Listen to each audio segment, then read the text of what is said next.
தந்தை மகன் தூய ஆவியாரின் நாமம் மகிமையடைவதாக. ஆமென். யாவரும் இந்த மாணவர் திறனாய்வு ஆராதனை முறையில் உள்ள திறனாய்வு ஆராதனையை பின்பற்றும்படி அன்போடு கேட்டுக்கொள்கிறேன். ஆண்டவரது இல்லத்திற்கு செல்வோம் என்ற அழைப்பை கேட்டு நான் நகர்கின்றேன். எருசலேமே, எங்கள் கால்கள் உன் வாயில்களில் நிற்கின்றன. உன்னுள் சமாதானம் நிலவுவதாக என என் சகோதரர் சார்பிலும் என் நண்பர் சார்பிலும் உன்னை வாழ்த்துகிறேன். நம் கடவுளாகிய ஆண்டவரின் இல்லம் இங்கே இருப்பதால் உன்னில் நலம் பெறும்படி நான் மன்றாடுவேன்.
பரிசுத்தமும் உண்மையும் நீதியும் குணங்களாக கொண்ட அன்பே உருவான கடவுளே, உமது கருணைக்காகவும் நீர் எங்களை தெரிந்தெடுத்து வழிநடத்துகிறதற்காகவும் நன்றி செலுத்துகின்றோம்.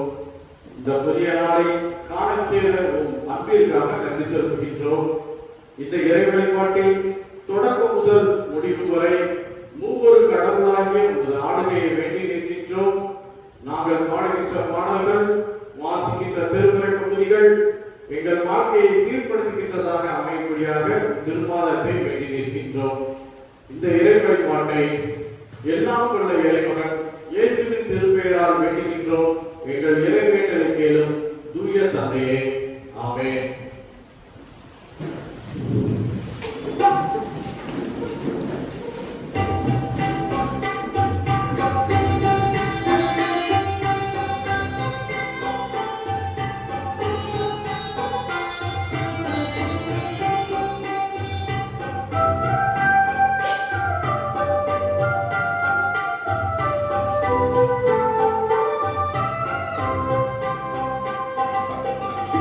Holy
பிரியமான சகோதர சகோதரிகளே, நம்முடைய பரமபிதாவாகிய சர்வ வல்லமையுள்ள கடவுளுடைய அளவிலாத தயவினாலும் இரக்கத்தினாலும் பாவ மன்னிப்பை பெறுவதற்காக நாம் செய்த பலவிதமான பாவங்களையும் அக்கிரமங்களையும் அவர் சந்நிதியில் மாயமாய் மறைத்துக் கொள்ளாமல் பணிவும் தாழ்மையும் துக்கமும் கீழ்ப்படிதல் உள்ள இதயத்தோடு அறிக்கையிட வேதவசனம் பற்பல வாக்கியங்களில் நாம் ஏவுகிறது. நாம் எக்காலத்திலும் கடவுளுக்கு முன்பாக நம்முடைய பாவங்களை மனத்தாழ்மையாய் அறிக்கையிட வேண்டும் பற்றி அவருடைய திருக்கரங்களினாலே நாம் பெற்றுக்கொண்ட மேன்மையான உபகாரங்களுக்காக ஸ்தோத்திரம் செலுத்தவும், மிகவும் சிறந்த அவருடைய புகழை பிரஸ்தாபம் பண்ணவும், அவருடைய மகா பரிசுத்த வசனத்தை கேட்கவும், நம்முடைய சரீரத்துக்கும் ஆத்மாவுக்கும் தேவையானவர்களுக்காக வேண்டிக் கொள்ளவும் நாம் கூடி வந்திருக்கிற தருணத்தில் பாவங்களை அறிக்கையிடுவது நமது விசேஷித்த கடமையா இருக்கிறது. ஆகியால் இங்கே இருக்கிற நீங்கள் யாவரும் சுத்த இதயத்தோடும் தாழ்ந்த சத்தத்தோடும் பரம கிருபாசன தண்டையில் என்னுடனே கூட சேர்ந்து நாம் சொல்லுகிற பிரகாரம் சொல்ல உங்களை வேண்டிக் கொள்கிறேன்.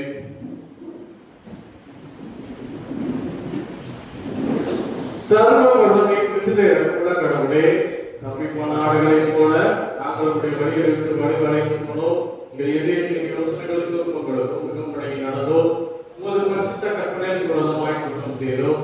செய்யத்தக்கவரை செய்யாமல் செய்யத்தகாதவரை செய்தோ எங்களுக்கு சுகமே இல்லை.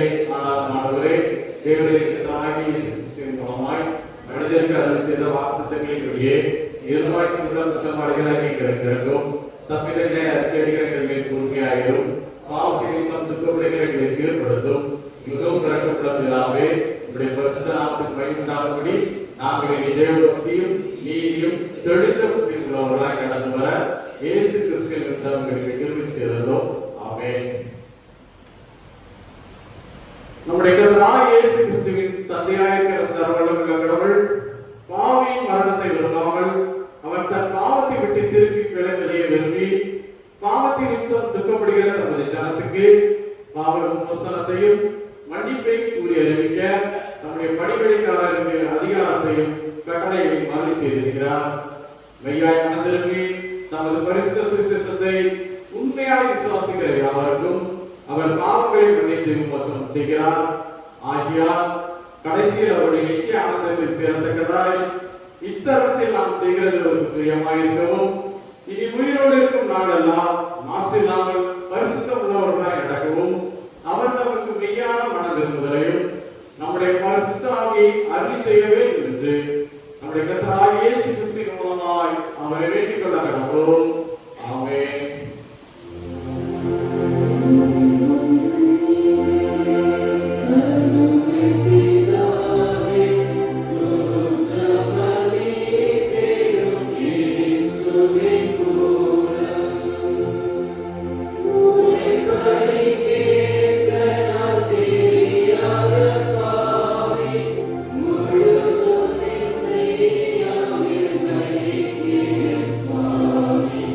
Yeah.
கர்த்தாவே, உம்முடைய இரக்கத்தை எங்களுக்கு காண்பியும்,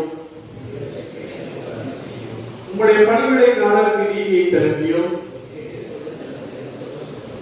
கர்த்தாவே, உம்முடைய ஜனத்தை ரட்சியும். கர்த்தாவே, எங்கள் காலத்தில் சமாதானத்தை கட்டளையிடும். பராபரனே, எங்கள் இருதயத்தை சுத்திகரியும்.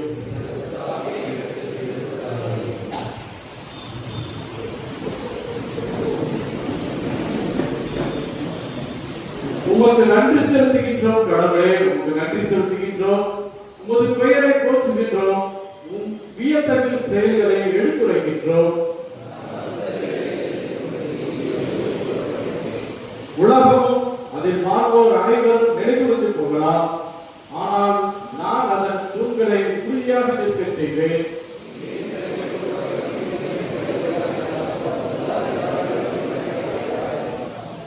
உங்கள் ஆற்றலை சிறிதளவும் காட்டிக்கொள்ள வேண்டாம், தலையை ஆட்டி இருமாப்புடன் பேச வேண்டாம் எனவும் சொல்வேன்.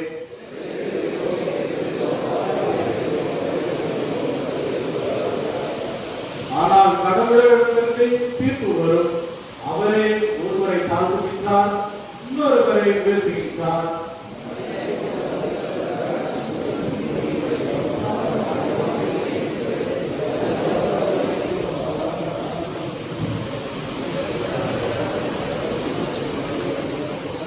நானோ என்னாலும் மகிழ்ந்திருப்பேன், யாக்கோபின் கடவுளை புகழ்ந்து பாடுவேன்.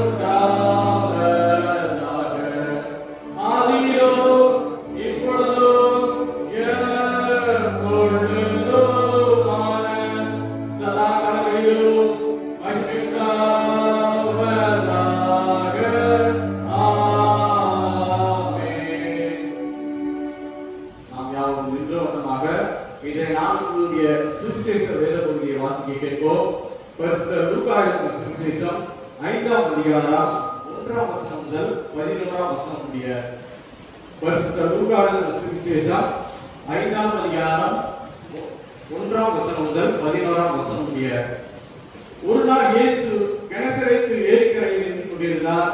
திரளான மக்கள் இறைவார்த்தையை கேட்பதற்கு அவரை நெருங்கிக் கொண்டிருந்தார்கள். அப்போது ஏரிக்கரையில் 2 படகுகள் இருக்க கண்டார். மீனவர்களோ அப்படகுகளை விட்டு இறங்கி வலைகளை அலசிக் கொண்டிருந்தார்கள். அப்படகுகளில் ஒன்று சீமோனுடையது. அதில் இயேசு ஏறினார். அவர் கரையிலிருந்து அதை சற்றே தரும்படி அவரிடம் கேட்டுக்கொண்டு படகில் அமர்ந்தவாறே மக்கள் கூட்டத்துக்கு கற்பித்தார். அவர் பேசி முடித்த பின்பு சீமோனை நோக்கி, ஆழத்திற்கு தள்ளி கொண்டு போய் மீன் பிடிக்க உங்கள் வலைகளை போடுங்கள் என்றார். சீமோன் மறுமொழியாக, ஐயா, இரவு முழுவதும் நாங்கள் பாடுபட்டு உழைத்தும் ஒன்றும் கிடைக்கவில்லை. ஆயினும் உமது சிறப்புடைய வலைகளை போடுகிறேன் என்றார். அப்படியே அவர்கள் செய்து பெருந்திரளான மீன்களை பிடித்தார்கள். வலைகள் பிரிய தொடங்கவே மற்ற படகில் இருந்த தங்கள் கூட்டாளிகளுக்கு சைகை காட்டி துணைக்கு வருமாறு அழைத்தார்கள். அவர்களும் வந்து 2 படகுகளையும் மீன்களால் நிரப்பினார்கள். அவை மூழ்கும் நிலையில் இருந்தன. இதை கண்ட சீமோன் பேதுரு இயேசுவின் கால்களில் விழுந்து, ஆண்டவரே, நான் பாவி, நீர் என்னை விட்டு போய்விடும் என்றார். அவரும் அவரோடு இருந்த அனைவரும் மிகுதியான மீன்பாட்டை கண்டு திகைப்புற்றனர். சீமோனுடைய பங்காளிகளான செபதேயுவின் மக்கள் யாக்கோபும் யோவானும் அவ்வாறே திகைத்தார்கள். இயேசு சீமோனை நோக்கி, அஞ்சாதே, இது முதல் நீ மனிதனை பிடிப்பவன் ஆவாய் என்று சொன்னார். அவர்கள் தங்கள் படகுகளை கரையில் கொண்டு போய் சேர்த்த பின் அனைத்தையும் விட்டுவிட்டு அவரை பின்பற்றினார்கள் என்பது.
என் கண்களையும் என் மீட்பருமாகிய கர்த்தாவே, என் வாயின் வார்த்தைகளும் என் இதயத்தின் தியானமும் உம்முடைய சமூகத்தில் பிரீதியாக இருப்பதாக. ஆமென். இன்றைக்கு நாம் தெரிந்து கொண்ட தியானிக்கும்படி தெரிந்து கொண்ட வேத பகுதி லூக்கா சுவிசேஷம் 5ஆம் அதிகாரம் 1ஆம் வசனம் முதல் 16ஆம் வசனம் முடிய. லூக்கா 5ஆம் அதிகாரம் 1ஆம் வசனம் முதல் 16ஆம் வசனம் முடிய. இந்த வேத பகுதிக்கு ஆதாரமாக கொடுக்கப்பட்ட தலைப்பு இயேசு கிறிஸ்துவினால் தெரிந்தெடுக்கப்பட்ட பேதுரு. இயேசு கிறிஸ்துவினால் தெரிந்தெடுக்கப்பட்ட பேதுரு. கிறிஸ்துவுக்கு பிரியமான சகோதர சகோதரிகளே, லூக்கா நற்செய்தி நூலின் ஆசிரியரான லூக்கா என்பவர் சிரியா நாட்டில் உள்ள அந்தியோக்கியாவை சேர்ந்தவராவார். இவர் மருத்துவம் கற்றிருந்தார். அப்போஸ்தலராகிய பவுலோடு இணைந்து நற்செய்தி பணியை ஆற்றினார். இவர் யூதரல்லாத புறவினத்து கிறிஸ்தவர். இவர் லூக்கா நற்செய்தியை தூய கிரேக்க மொழி நடையில் எழுதியுள்ளார். லூக்கா நற்செய்தி நூல் கிபி 2ஆம் நூற்றாண்டில் எழுதப்பட்டிருக்கலாம் என்று ஒரு சாராரும், கிபி 60 முதல் 70ஆம் நூற்றாண்டுகளில் எழுதப்பட்டிருக்கலாம் என்று மற்றொரு சாராரும் பதிவு செய்திருக்கின்றனர். இறுதியாக கிபி 70ஆம் நூற்றாண்டு அல்லது அதற்கு பின் எழுதப்பட்டிருக்கலாம் என்று கூறப்பட்டுள்ளது. இயேசு கிறிஸ்துவின் சீடர்களாக மாறி நாம் அனைவரும் பின்பற்ற வேண்டிய சிறப்பு தகுதிகளாக ஒரு 5 காரியங்களை கூறுகிறார். என்னவென்றால், முதலாவது இறை வேண்டல், அடுத்ததாக சான்று பகிர்தல், மூன்றாவதாக பொறுப்புடன் செல்வத்தை பயன்படுத்துதல், நான்காவதாக அமைதி பெறுதல், ஐந்தாவதாக சிலுவை சுமத்தல். இயேசு கிறிஸ்துவின் சீடராகிய சீமோன் பேதுரு மேற்கண்ட சிறப்பு தகுதி நிலையை இயேசு கிறிஸ்து அவரை தெரிந்து கொண்ட பின் அடைந்தார். லூக்கா 5ஆம் அதிகாரம் 1 முதல் 11 வரை உள்ள வசனங்கள் இயேசு கிறிஸ்து தன் சீடரான பேதுருவை தெரிந்து கொண்ட சம்பவங்களை குறிப்பிடுகிறது. இயேசு கிறிஸ்துவினால் தெரிந்தெடுக்கப்படுதல் என்பது சாதாரண மக்களை புனிதமான இறைப்பணிக்கு தயார்படுத்தும் உன்னதமான நிலை என்று சொல்லலாம். இயேசு கிறிஸ்துவினால் தெரிந்தெடுக்கப்பட்ட பேதுருவின் வாழ்க்கை நம் அனைவருக்கும் முன்மாதிரியாக அமைந்ததை போன்று இறைமகனால் தேர்ந்தெடுக்கப்பட்டுள்ள நம் ஒவ்வொருவருடைய வாழ்க்கையும் இயேசுவை போலவும் பேதுருவின் புதிய வாழ்க்கையை போலவும் மாறும் என்பதில் சந்தேகமில்லை. இதை நாம் பேதுருவின் மாற்றம் பெற்ற சம்பவங்களை தியானித்து அறிந்து கொள்ள இருக்கிறோம். முதலாவதாக இயேசு கிறிஸ்துவின் நற்செய்தியை கேட்ட பேதுரு. இயேசு கிறிஸ்துவின் நற்செய்தியை கேட்ட பேதுரு. இதற்கு ஆதாரமாக தெரிந்து கொண்ட வேத பகுதி லூக்கா 5ஆம் அதிகாரம் 4ஆம் வசனம். அவர் பேசி முடித்த பின்பு சீமோனை நோக்கி, ஆழத்திற்கு தள்ளி கொண்டு போய் மீன் பிடிக்க உங்கள் வலைகளை போடுங்கள் என்றார். பேதுரு இரவு முழுவதும் முயன்றும் மீன்கள் கிடைக்கவில்லை. முதிர்ந்த தோல்வியுடனும் மனச்சோர்வுடனும் இனி மீன்கள் கிடைக்காது என்ற அவநம்பிக்கையினால் வலைகளை அரச ஆரம்பித்தார். பொதுவாக மீன் பிடித்த பிறகுதான் வலைகளை கழுவுவார்கள். மீன்கள் கிடைக்காத நேரத்திலும் வலைகள் கெட்டு போய் விடக்கூடாது என்பதற்காகவும் வலைகளை கழுவுவார்கள். இதை நாம் இறையியல் கண்ணோட்டத்தில் பார்த்தால் வலைகளை கழுவுவது இறைப்பணிக்கான அடையாளமாகும். வலைகளை கழுவுவது இறைப்பணிக்கான அடையாளமாகும். வலைகளை கழுவுவதற்கு மற்றொரு காரணம் கடந்த கால தோல்விகளையும் மனசோர்வையும் கழுவி நம் மனதை புதிதாக்குகிறது. மனித முயற்சி நிறைவேற்றதற்கு அடையாளமாக வலைகளை கழுவுதலை கூறலாம். இவ்வாறு பேதுரு தனது செயல்கள் மூலம் இயேசு கிறிஸ்துவின் இறைப்பணியை செய்ய ஆயத்தமாக தன் பழைய வாழ்க்கையை கைவிட்டு நிலை வாழ்விற்குரிய நற்செய்தியை பரப்புவதற்கு இறைமகன் இயேசு கிறிஸ்து அழைத்ததை பேதுரு ஏற்றுக்கொண்டார். மத்தேயு மற்றும் மார்க்குவில் இந்த சம்பவத்தை ஒரே கண்ணோட்டத்துடன் விளக்குகின்றனர். ஆனால் லூக்கா நற்செய்தியாளர் விரிவாக விளக்குகின்றார். எப்படி என்றால், மத்தேயு மற்றும் மார்க்கு நற்செய்தியில் இயேசு என் பின்னே வாருங்கள் என்று பேதுருவையும் அவரது சகோதரர்களையும் அழைத்தவுடன்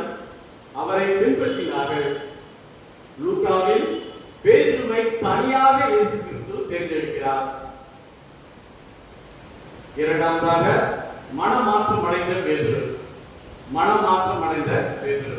இதற்கு ஆதாரமாக தெரிந்து கொண்ட வேத பகுதி லூக்கா 5ஆம் அதிகாரம் 8வது வசனம். இதை கண்ட சீமோன் பேதுரு இயேசுவின் கால்களில் விழுந்து, ஆண்டவரே, நான் பாவி, நீர் என்னை விட்டு போய்விடும் என்றார்.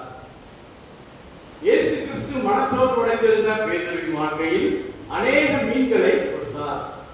ஒரு காலம் இப்படிப்பட்ட அற்புதத்தை கண்டிராத பேதுருவின் மனம் வியப்பிலானது. பேதுரு திகைப்படைந்து மனம் பதறி இறைமகன் இயேசு கிறிஸ்துவிடம் பேசினார். அது மட்டுமல்ல, தன்னோடு பேசியவர் மேசியா என்பதை அறிந்து கொண்டவராய், நான் பாவி, நீர் என்னை விட்டு போய்விடும் என்றார். இயேசு கிறிஸ்துவை பின்பற்றுவதற்கு ஏதுவாக தன் மீன்பிடி தொழிலை கைவிட்டு விட்டார். உண்மையான மனமாற்றம் என்பது இறைமகன் இயேசு கிறிஸ்துவின் வார்த்தையை உணர்ந்து இறை அருளால் ஏற்றுக்கொள்வதாகும். பேதுருவின் மனமாற்றம் என்பது இறை அருளால் பாவ நிலை மாற்றப்பட்டு பரிசுத்த நிலையை அடைந்ததாகும். பேதுரு அழைக்கப்பட்ட இறைப்பணிக்கு தயாராக்கப்பட்டார். பேதுருவின் மனமாற்றம் அவருக்குள் இருந்த வெற்றிடத்தை அப்புறப்படுத்தியது. எனவே பேதுருவை போன்று நாம் ஒவ்வொருவரும் மனமாற்றம் அடைய வேண்டும் என்று இறைமகன் இயேசு கிறிஸ்து விரும்புகிறார். இறைவன் தேர்ந்தெடுத்தவர்களை இறைவன் தகுதிப்படுத்துகிறார். இறைவன் தேர்ந்தெடுத்தவர்களை இறைவன் தகுதிப்படுத்துகிறார் என்ற முதுமொழி அப்போஸ்தலராகிய பேதுருவின் மனமாற்றம் மூலம் இயேசு கிறிஸ்து பேதுருவை தெரிந்தெடுத்ததன் மூலம் நிறைவேறியது. நாமும் பேதுருவை போன்று அழைக்கப்பட்ட அழைப்பிற்கு பாத்திரராய் வாழவும், பேதுருவில் ஏற்பட்ட மனமாற்றம் வருங்கால இறைப்பணியாளர்களாகிய நம் ஒவ்வொருவரின் இறைப்பணியை காணப்பட்டால் இறைப்பணியை சிறப்பாகவும் இறை நாமம் மகிமையடையும்படியாகவும் செய்ய முடியும். மூன்றாவதாக அனைத்தையும் விட்டுவிட்ட பேதுரு. அனைத்தையும் விட்டுவிட்ட பேதுரு. இதற்கு ஆதாரமாக தெரிந்து கொண்ட வேத பகுதி லூக்கா 5ஆம் அதிகாரம் 11வது வசனம். அவர்கள் தங்கள் படகுகளை கரையில் கொண்டு போய் சேர்த்த பின் அனைத்தையும் விட்டுவிட்டு அவரை பின்பற்றினார்கள். இந்த வசனத்தின்படி பேதுருவும் தன் படகுகளை கரையில் கொண்டு போய் சேர்க்கிறார். பேதுரு தன் வாழ்க்கையின் உயிர் நாடியாக இருந்த மீன்பிடி தொழிலை கைவிட்டு விட்டார். நமக்கு பிரியமானவர்களுக்காக நாம் ஒரு சில காரியங்களை விட்டுவிட முனைவோம். அதே போன்று பேதுருவும் தன் வாழ்க்கையை மாற்றிய இயேசு கிறிஸ்துவின் மேல் அளவில்லாத நம்பிக்கையை வைத்தார். அதனால் தனக்கு உண்டான தொழில், புகழ்ச்சி, உறவுகள் என அனைத்து பெருமையான சிற்றின்ப காரியங்களையும் உதறி தள்ளினார். இறை மகனுக்காக அனைத்தையும் விட்டு விடுவது இறை ஆட்சிக்கு உரியவராக மாறுகிறோம் என்பதன் அடையாளமாகும். இதற்கு எடுத்துக்காட்டாக ஒரு சிறு கதையை கூறுகிறேன். இளைஞர் ஒருவர் படித்து முடித்து வெளிநாட்டில் அதிக ஊதியம் தரும் வேலையில் பணிக்கு சேர்ந்தார். அவரது பெற்றோர் இதனால் மிக்க மகிழ்ச்சி அடைந்தனர்.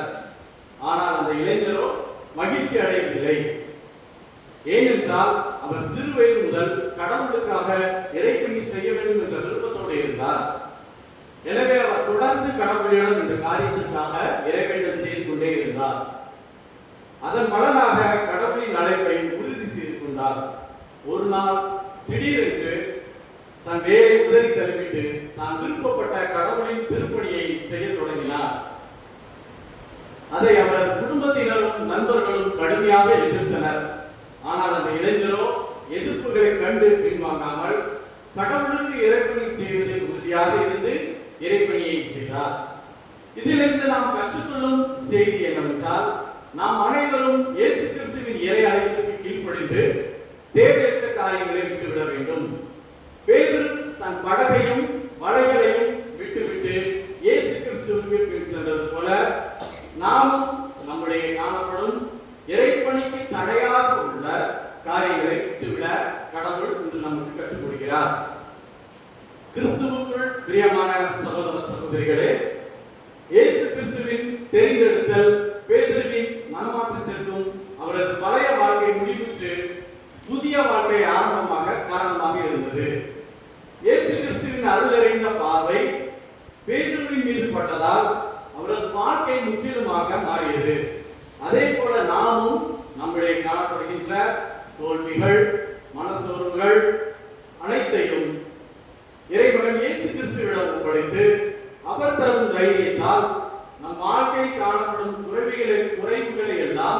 உதறி தருவோம். இயேசு கிறிஸ்து நம்மை அழைத்த அழைப்பில் இணைத்திருப்போம்.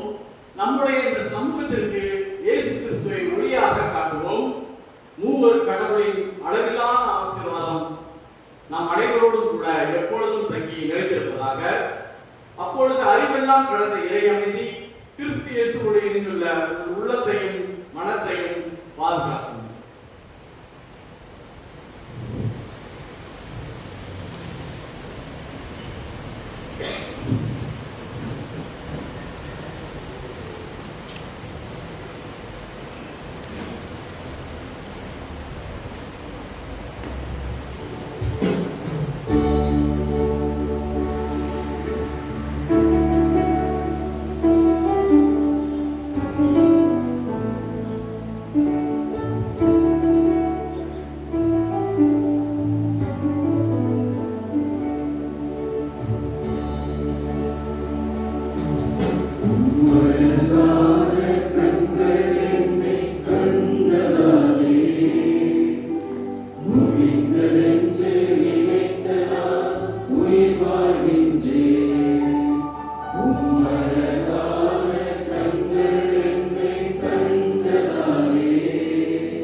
எங்களை நேசித்து ஆதரித்து காப்பாற்றுகிற அன்பின் கடவுளே, உம்முடைய சீடராகிய பேதுருவின் மூலம் 3000 பேர்களை உம்முடைய வழிநடத்த செலுத்துகிறோம். நாங்களும் உம்மை போன்று மக்களின் மேல் அன்பு செலுத்தி அவர்களை சக மனிதர்களைப் போல் நேசிக்க அருள்தாரும். இந்த நாளில் நாங்கள் தியானித்த பேதுருவின் வாழ்க்கை சரிதை மூலம் கற்றுக்கொண்ட காரியங்களுக்காக நன்றி செலுத்துகின்றோம். நாங்கள் கிறிஸ்துவின் நற்செய்தியை கேட்டு மனமாற்றம் அடைந்து எதையும் கிறிஸ்துவுக்காக இழந்தாலும் உம்மை பின்தொடர உதவி செய்யும். இந்த திறனாய்வு கொள்கையை ஆசீர்வதித்து உம் பிரசன்னத்தை உணரச் செய்த உம் கிருபைக்காக நன்றி செலுத்துகிறோம். எங்கள் கண்காணியா இறையியல் கல்லூரி முதல்வர் மற்றும் அனைத்து பேராசிரியர் பெருமக்கள் அனைவரையும் ஆசீர்வதிக்கும்படியாக வேண்டுதல் செய்கிறோம். நாங்கள் நல்ல முறையில் இறையியல் அறிவு பெற்று உமது இறைப்பணியை உண்மையோடும் உத்தமத்தோடும் நிறைவேற்ற உதவி புரியும். இந்த இறைவேண்டலை எங்கள் ஆண்டவரும் இரட்சகருமாகிய இயேசு கிறிஸ்துவின் மூலம் வேண்டுகிறோம். அன்பு நிறைந்த பரம தந்தையே, ஆமென்.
நம்முடைய கர்த்தராகிய இயேசு கிறிஸ்துவின் கிருபையும் தந்தையாம் கடவுளின் அன்பும் தூய ஆவியாரின் ஐக்கியமும் வழி நடத்துதலும் இன்றும் என்று சதா காலங்களிலும் நம் அனைவரோடும் கூட எப்பொழுதும் தங்கியிருந்து நிலைத்திருப்பதாக.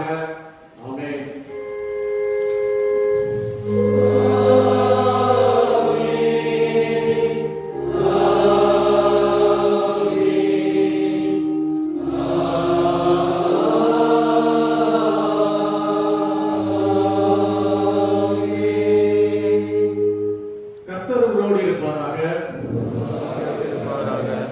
மூவொரு கடவுளின் ஆசீர்வாதம் பெற்று செல்லுங்கள்.